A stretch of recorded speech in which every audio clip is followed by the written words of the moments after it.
Ya, what's up guys? Jadi gue mau bahas pertandingan antara Real Madrid melawan Bayern Munchen di kandang Munchen, semifinal Liga Champion. Kita mulai dari line up-nya dulu nih. Untuk Munchen dia pakai formasi 4-2-3-1. Di gawang ada biasa Manuel Neuer, terus juga di sisi wingbacknya ini ternyata bukan Alphonso Davies tapi Mazraoui dan juga Joshua Kimmich. Terus di tengah ada Kim Min Jae dan Eric Dyer. Di gelandang ada Laimer dan juga Goretzka. Terus di sayapnya ada Sane, Musiala, tengah ada Thomas Muller dan juga di striker ada Harry Kane. Untuk Madrid tidak banyak perubahan, bermain 4-4-2 dengan Jude Bellingham di depan, Vinicius Junior, terus juga Rodrigo. Terus di tengah itu ada Valverde, Tchouaméni sebagai DM, terus juga Toni Kroos. Nah untuk backnya ini karena Carvajal akumulasi kartu, dia nggak bisa bermain, digantikan oleh Lucas Vazquez. Terus masih untuk posisi center back itu duet antara Rudiger dan Nacho. Terus di wing backnya ada Ferland Mendy dan goalkeeper masih Lunin. Di babak pertama itu di menit-menit awal sampai 25 menit pertandingan itu Madrid digempur habis-habisan oleh Bayern Munchen. Terbukti dua peluang yang sangat berbahaya di awal dari Sane yang berhasil ditepis oleh Lunin. Terus juga shooting dari Harry Kane yang berhasil juga diblok oleh Lunin. Ini Madrid benar-benar digempur habis-habisan sih di babak pertama di 20 menit awal lah. Nah, setelah 20 menit awal Madrid dapat satu peluang lewat true pass dari Toni Kroos ke Vinicius Junior, dan ini benar-benar passingnya sangat akurat.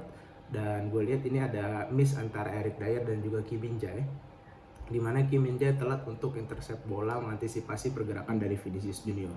Nah, di mana Vinicius punya speed dan juga punya goal insting yang cukup baik, akhirnya bisa mencetak satu gol pertama di babak pertama itu dengan satu-satunya peluang dari Real Madrid.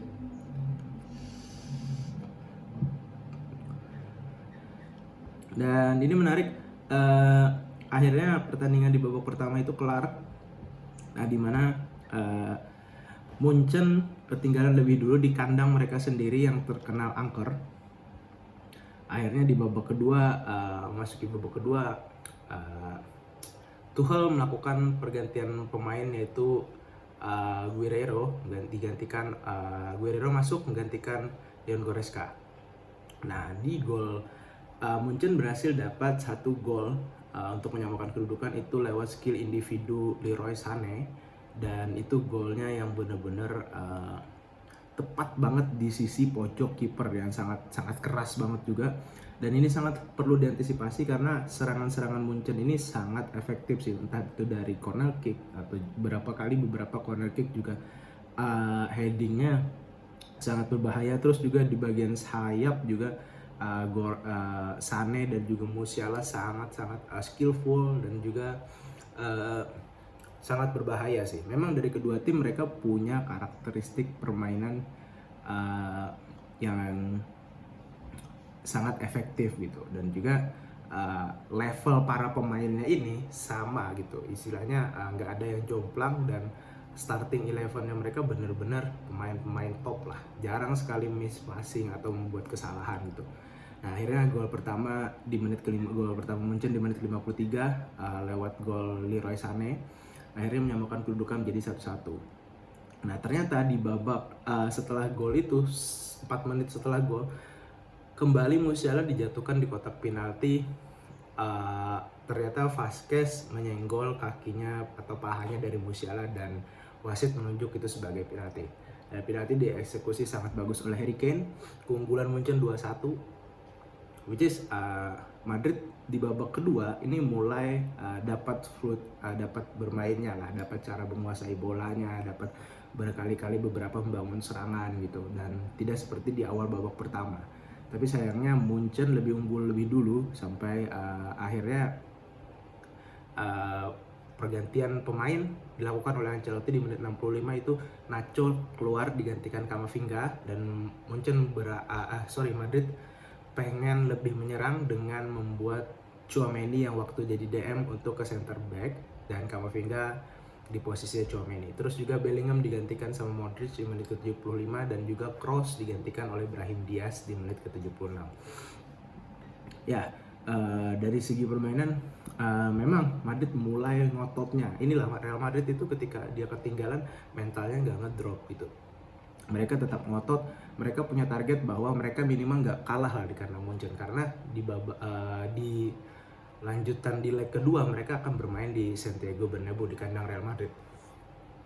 Nah akhirnya di menit 80 Gnabry masuk menggantikan Thomas Muller, dan kembali lagi Kim Min-jae ini gue rasa bermain cukup jelek ya di pertandingan kali ini, karena terbukti gol pertama itu salah dia juga untuk mengantisipasi bola pergerakan dari Vini. Terus juga dia melakukan pelanggaran terhadap Rodrigo di kotak penalti. Dia terlambat ngambil Rodrigo dan juga dia menarik Rodrigo, dan itu terbukti memang pelanggaran gitu. Kartu kuning untuk Kim Min-jae. Akhirnya Madrid dapat penalti di menit 83 dan which is bisa diantisipasi dieksekusi sangat baik oleh Vinicius Junior dengan skor 2-2. Nah akhirnya pertandingan berakhir imbang, kedudukan sama 2-2, which is ini akan lebih berat untuk Munchen karena akan bermain di kandang Real Madrid, dan juga ini merupakan hasil positif untuk Real Madrid. Walaupun mereka nggak bisa menang di kandang Munchen, tapi mereka selama Liga Champions masih belum terkalahkan gitu. Ya dari segi permainan ya Madrid is Madrid gitu, mereka sangat efektif, mereka bisa buat banyak apa ya istilahnya, mereka sangat efektif, mereka sangat berbahaya, mereka nggak perlu pegang banyak position, tapi ketika mereka dapat counter atau mereka bisa buat serangan itu sangat efektif. Dan juga sangat berkali-kali di La Liga pun Madrid ketinggalan tapi atau imbang bisa mencetak gol di menit-menit 80 akhir lah. Dan ini mungkin membuat para pemain Munchen tidak happy karena mereka tidak bisa mengalahkan Madrid di kandang mereka sendiri, dan which is cukup mengesalkan juga mungkin buat para pemain Munchen. Untuk dari statistik, Munchen memang lebih menguasai permainan dari segi position juga 52% berbanding 48%. Terus juga total tembakan Munchen 14 tembakan dan 5 on target, berbanding dengan Madrid cuma 10 dan 4 on target gitu. Dan tembakan-tembakan mereka sangat berbahaya sih. Gue sangat ngeri juga terutama untuk bagian sayapnya, ada Sané dan juga Musiala, itu benar-benar dia menusuk ke dalam dan berkali-kali mengancam pertahanan Real Madrid. Ya kita terbukti Vázquez memang defense-nya agak lebih kurang daripada Carvajal, dan juga Mendy pun memang lebih ofensif gitu. Oke, jadi pertandingan berikutnya Madrid akan bertemu dengan Munchen di kandang Real Madrid, which is semoga Real Madrid bisa meraih kemenangan dan lolos ke final sih. Gue rasa peluangnya menjadi juara adalah pemenang antara Real Madrid atau Munchen, karena di sebelah itu ada PSG dan juga Dortmund ya.